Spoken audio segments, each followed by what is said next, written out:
नमस्कार दोस्तों, मैं हूं आपका दोस्त सखा में जुहानी। आप देख रहे हैं जुहानी टॉक्स। और आज बात कर लेते हैं कि भाई देखो, आप जहां पर भी अपनी गाड़ी कमाई का पैसा लगा रहे हो, उस गाड़ी कमाई के पैसे के आने वाले सिंड्रोज में वो आपकी तरफ जाएगा, गिरवी देगा, या थोड़ा बहुत उसमें लालिमा छाएगी। लालिमा समझ रहे हो ना?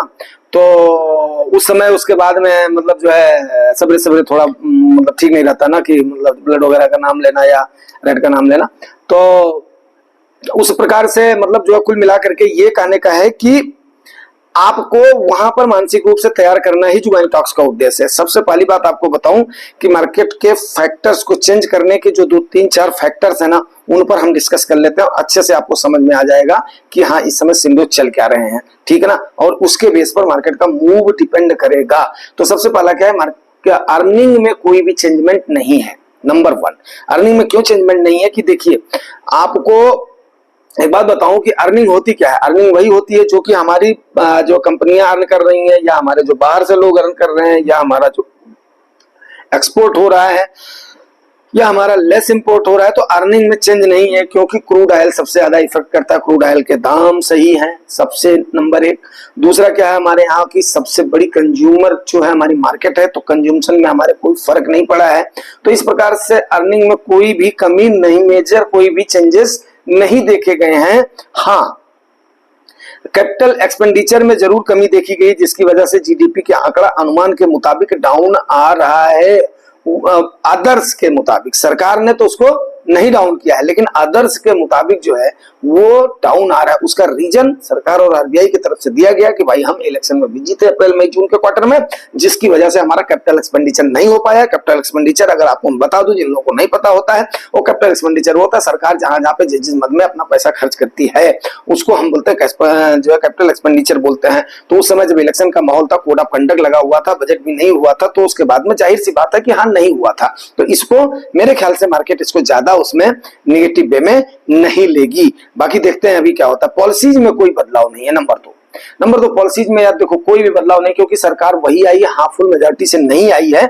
जैसा कि ये उस समय 302 की इनकी जब सीटें थी पिछली, उसमें मतलब जो है तो 302 वाले में क्या था कि ये अपना डिसीजन जो भी ले लेते थे, उसको बाद में उसको सोचते समझते नहीं थे कि अगला क्या सोच रहा है, क्या कर रहा है, कि जो दूसरी कम्युनिटी क्या सोच रही है। लेकिन इस बार कोलाइड गवर्नमेंट होने की वजह से थोड़ा सा इनके ऊपर इस चीज का फर्क पड़ा है। लेकिन क्या है कि टॉप के मंत्री जो वही है, टॉप के मंत्रालय उन्हीं के पास है, तो कोई भी ऐसा चेंजमेंट नहीं हुआ है। तो इसको भी मार्केट ने, आपको पता ही है, अच्छे संज्ञान में लिया है। तीसरी बात है क्या है, पॉलिसीज में कोई चेंज नहीं हुआ, भरपूर लिक्विडिटी। अब इस बात से भी आप डिनाई नहीं कर सकते हो, लिक्विडिटी की कोई समस्या हमारी मार्केट में नहीं है। अरे 21-22 हजार करोड़ रुपया तो हर महीने एसआईपी के थ्रू आ रहा है। तकरीबन मैंने आपको दिन कैलकुलेट करके बताया था, आपको याद होगा, तो 40,000 करोड़ रुपए पर मंथ मार्केट में आ रहे हैं, धबा आ रहे हैं।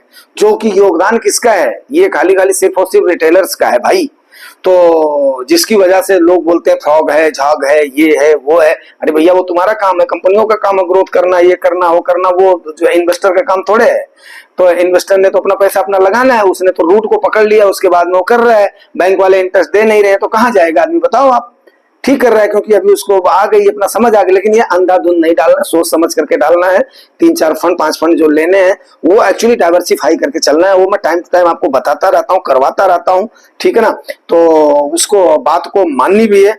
और दूसरी चीज बताऊं कि इंडिया में भी रेट कट की संभावनाएं बन रही है। अब आप बोलेंगे क्यों, अमेरिका को देख करके बोल रहे हो? नहीं, अमेरिका के जो हालात हैं सो तो है ही है। अमेरिकन से तो पूरे वर्ल्ड की मार्केट जो करती है, क्या नाम है, उसको फॉलो करती है। हम भी उसको फॉलो करते हैं, कोई इसमें दो राय नहीं। बहुत सारे लोग जो ऑर्थोडॉक्स हैं, जिनको थोड़ी सी जो है वो है अपना कम समझ, वो बोल देंगे हम तो इंडियन से ही हैं। लेकिन ऐसा नहीं चलता। आज के टाइम पर हम ग्लोबल विलेज बन चुके हैं, ये बात अच्छे से आप लोग जानते हैं। तो अभी क्या है कि रेट कट की संभावना यहाँ पर क्यों बन रही है भाई? देखो, रेट कट की संभावना इसलिए बन रही है कि जब ये लग गया था कि मार्केट में लिक्विडिटी बहुत ज्यादा हो गई है, तो उसको सक करने के लिए एक्चुअली रेट इंक्रीज किया गया। और ये रेट इंक्रीज केवल एक कंट्री नहीं करती है, ये ग्लोबल फेनोमेना है। जब करते हैं तो सारे के सारे करते हैं, रेट बढ़ाते हैं तो सारे बढ़ाते हैं, रेट कट करते हैं तो सारे करते हैं। ये बिल्कुल अर्थतंत्र को चलाने का एक जरिया है, कोई ये नई चीज नहीं है कि जो कि हमारी सरकार कर रही है या कर रही है। इस बात को आप लोग गांठ बांध ले। अब दूसरी चीज क्या है कि भाई देखो, ऑटो सेक्टर का मैंने आपको बता ही दिया था, जब तक आदमी के हाथ में उसकी परचेजिंग पावर नहीं दोगे, अर्निंग तो लिमिटेड हो गई है, टैक्सेशन उस पर उठा करके जितना उसका बनता है उतना तो आप टैक्स ले रहे हो, इंटरेस्ट उसके बाद में आप दे नहीं रहे हो, महंगाई आपने इंटरेस्ट रेट बढ़ा करके महंगाई आपने काबू करने की कोशिश किया। कैसे काबू करने की कोशिश किया कि आदमी के हाथ में परचेजिंग पावर थोड़ी सी कम हो जाएगी तो वो खरीद नहीं कर पाएगा।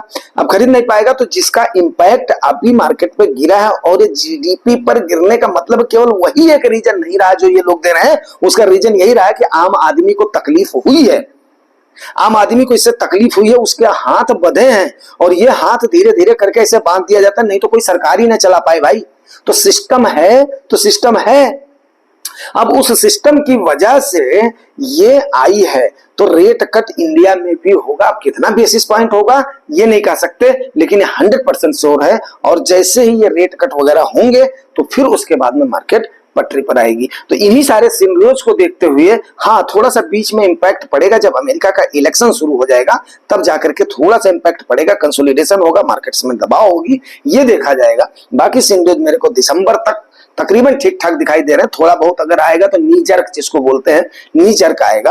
अब नी जर्क भी जो लोग नहीं जानने वाले हैं वो बोलते हैं, मतलब वो थोड़ा सा जो है ये अपना घुटने के नीचे जो होते हैं ना, मतलब हिले और बाकी पूरी बॉडी स्टेबल है, उस टाइप का आएगा, तो नी जर्क उसको बोलते हैं।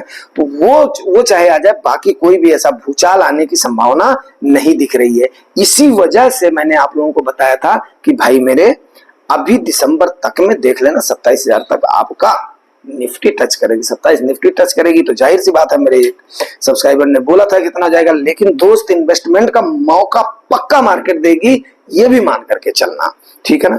और मार्केट इस समय फिर ऑल टाइम हाई पर है, तो अगर जिसको अपना पैसे की जरूरत है, अगर प्रॉफिट वगैरह बुक करना चाहते हो तो मैं टाइम टू टाइम बताना चाहता हूँ। प्रॉफिट मतलब अगर चाहते हो कि हाँ यार कुछ हमने, अगर अब ये नहीं कि नए इन्वेस्टर नहीं जो है 2 साल 3 साल के जो हैं, जो अपना 4-5 साल से जो 6 साल से हम जो कर रहे हैं, उनके लिए मैं बोल रहा हूँ। अगर आप लोग चाहते हो जो प्री कोविड के इन्वेस्टर्स हैं उनकी मैं मेनली बात करना चाहूंगा, तो यस लेकर के थोड़ा बहुत खर्चा वर्चा भी कर सकते हो, कोई इसमें मतलब वो नहीं है, पैसा होता किस लिए, खर्च करने के लिए होता है। और अगर मान लिया नहीं है, जरूरत नहीं है, वो सोच रहे हो कि यार इस बारिश में कौन आएगा जाएगा, मैं आराम से यहीं पर रहूंगा, घूमना फिरना नहीं है, खर्चा नहीं करना है, तो रहने दो, पड़ा रहने दो, दिसंबर तक देखी जाएगी। फिर ऐसा कुछ भी नहीं है, कोई भी सिनेरियो जैसे नहीं है। तो मार्केट का मैंने आपको बता दिया है कि मार्केट को चेंज करने वाले फैक्टर्स कौन कौन से हैं। अब इन फैक्टर्स में से कोई फैक्टर अगर गड़बड़ हुआ तो मार्केट उसको नेगेटिव वे में लेगी, नहीं तो पॉजिटिव वे में लेगी। तो उम्मीद करता हूँ यार ये जानकारी आपको ठीक लगी होगी। अगर ठीक लगी है तो रिवार्ड जरूर करना, रिवार्ड आपको पता है, लाइक से subscribe. Thank you very much.